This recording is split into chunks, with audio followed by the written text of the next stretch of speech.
Can I help you find anything? The salesgirl's voice startled me a little.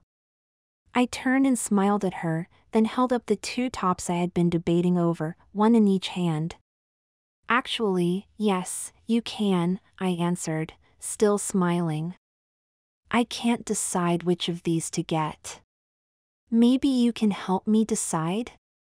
The salesgirl nodded and turned her eyes to the shirt I held out first. This one? I inquired. It was a lavender stretch shirt, princess-seamed with three-quarter sleeves ending in cute turned-back cuffs. I already had one similar to it in white, except this one had the longer, more pointed style of collar.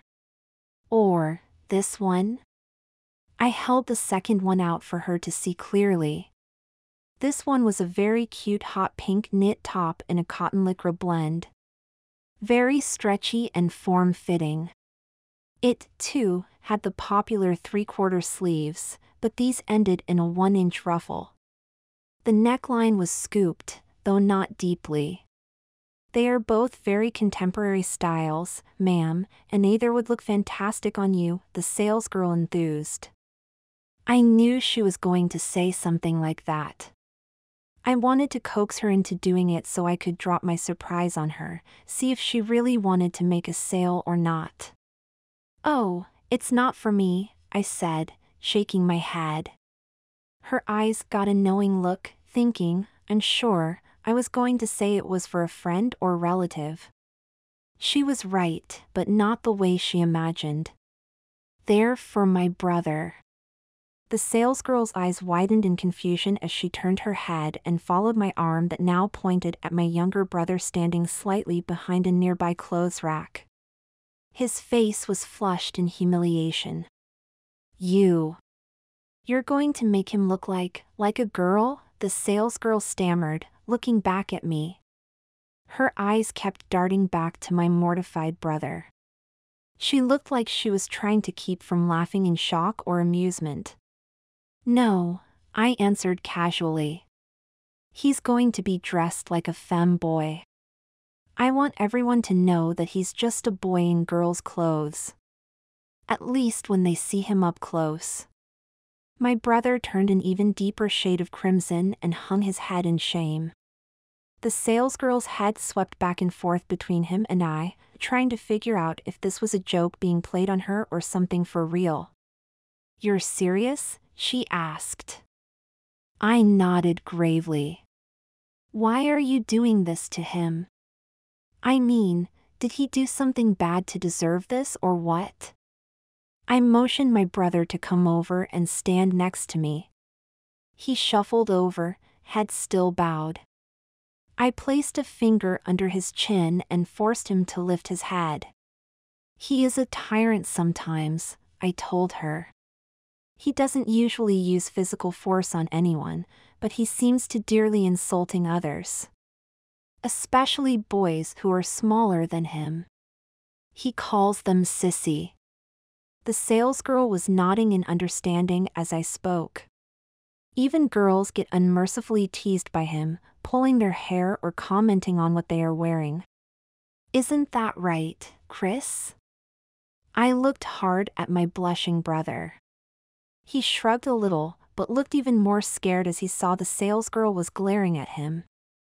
So, our mother decided he should see how it feels and left it up to me to make sure he does. I looked smug.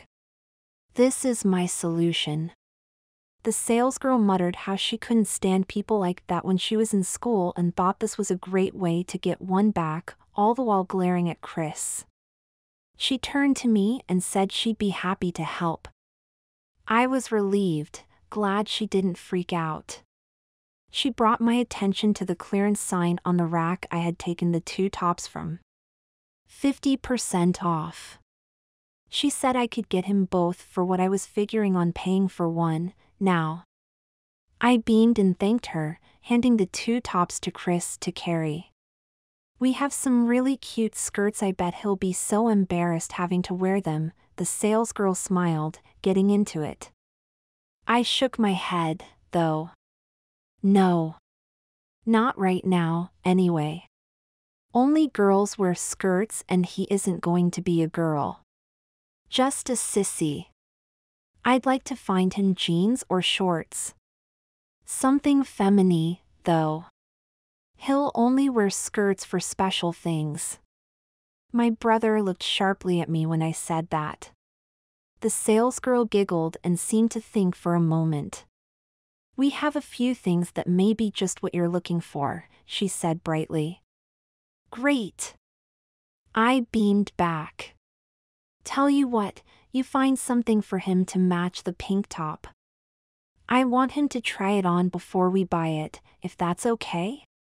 She said it was fine, no one was using the fitting rooms now so it shouldn't be a problem. Good, I smiled, turning to Chris. Go try on the pink top and whatever bottoms she hands you. Do you understand? He nodded slowly, face still red, and trudged off towards the fitting rooms. The salesgirl, Judy, I now noticed her name tag read, turned to me. What about a bra to fill it out a little? She asked. No, I chuckled at her enthusiasm. I want him flat-chested. 15-year-old girls would have some development by now, but like I said, I don't want him to look totally like a girl. Besides, he's already wearing a pair of pink satin panties that don't fit me anymore. You should have heard him holler when I made him put them on before coming here. We both laughed. Judy went off to get the items she had in mind for Chris while I rummaged through a few more of the racks, looking for other things for him to wear. A short time later, I had found a couple more outfits I thought would be cute for him and headed towards the fitting rooms.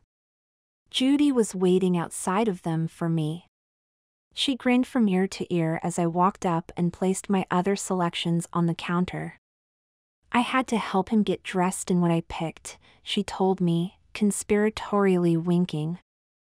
I saw the panties. Very cute, she giggled. Are you ready to see him? I smiled and said yes.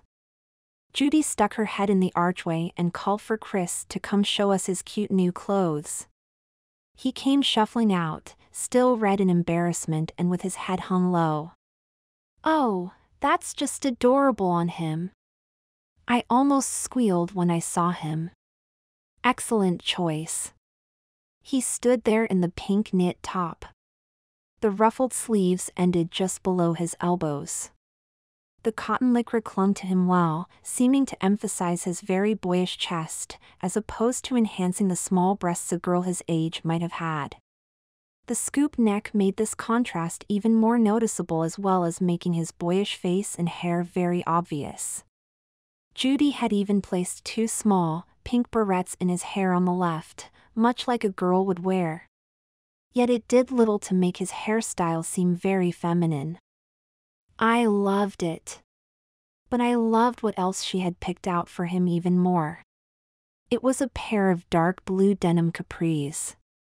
The legs ended just at mid-calf and had a bright pink flower pattern at the hem, fading upwards for about 6 inches. The capris looked like they might be a bit stretchy as they were a bit form-fitting from his waist to crotch. It made the fact he was a boy even more prominent since no effort had been made by him to hide his genitals. A small, very ungirlish bulge made that all too evident on the flat front. I could see they were back-zipped, too. I looked to Judy and gave her a quick hug. That is so perfect, I was grinning at how boyishly sissy Chris looked. I'll take it. Ring them up with the other stuff, please. Chris had snapped to look at the small pile of clothes on the counter, trying to figure out what was up there. Go put your sneakers back on, Chris, I told him sweetly. And put the clothes you wore before into a bag. His eyes got wide, realizing I wasn't letting him change out of the cute capris and top outfit. After I finish paying Judy, and since you have not given me much trouble so far today, we can go to the arcade so you can play a few games and say hello to your friends before we get you some shoes to go with that. I smiled as he looked about to faint.